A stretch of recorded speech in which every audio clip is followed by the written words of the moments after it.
上来带着哈起耍，那白天天亮了，警都不起来。今天还走人夫了嘛？人是个好天气的，这过年天气好天，天天出太阳。那天那个脾气，哎，这两天又是走人夫，娃儿也没起来，整点儿啥子恰恰汤圆儿啦，这些吃看。方成儿，你拿几个蛋进来呀？再煮2个蛋在里头啊。再多煮2个。你不是在闹钟了吗？闹钟没叫唤啊？我那个手机你又不晓得，充电要大半天的时间，耍哈哈儿准备的。你就不能当那个情人节你不送我一个惊喜吗？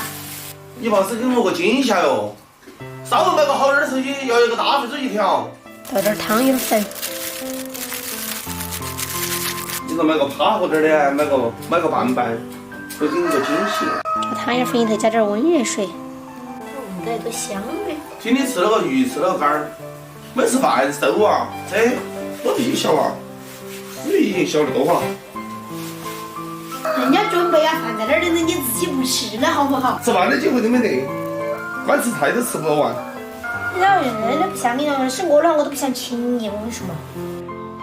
我说你请过，你都不得干，白吃。啥子也要白吃，结果鸡蛋进去。你把娃儿喊起来了，喊他才吃汤圆走了，还闹点儿讲下去。过年了，家务事还是要做点闹点在屋头。好的，你吃点儿那个恰恰汤圆儿，把捏的搓起的，捏起就行了。妈妈，你好，我要把水来喝。哎呀，好勤快哟，今天放不洗的水。你今天咋子不让我酒来给你洗过呀？你给我洗过一个放，要不那个，哇，这边一个，这边一个。那多明白事理的嘎。我要不明白嘛，我要是不明白，出来混的话早就没办法打了。他一出去洗脸，出来混，你做的做完没有？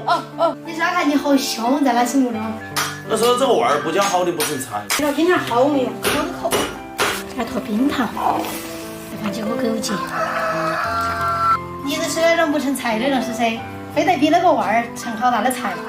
不成好大的菜嘛，不能再抢我呀噻！我去继承我那娃儿的杀猪价，阿姨来继承我的杀猪价。你随便都说2块嘎嘎拿的不好嘛，有杆儿吃，懂吧？时代在变，以后都是高科技了，还要这个文盲来啥子嘛？我就当个小学，哪有读过小学嘛？哎，不说那些，来吃饭，快让我有的碗头。这还一大牛2个哟，快点吧这。看着他们都烫手了，都还不晓得打。让你做人夫正安了，你给我整正大用完。让我。开你妈了，起来！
吃。我确实是多好吃，我的咸吃，啥的我稍微还没吃好多。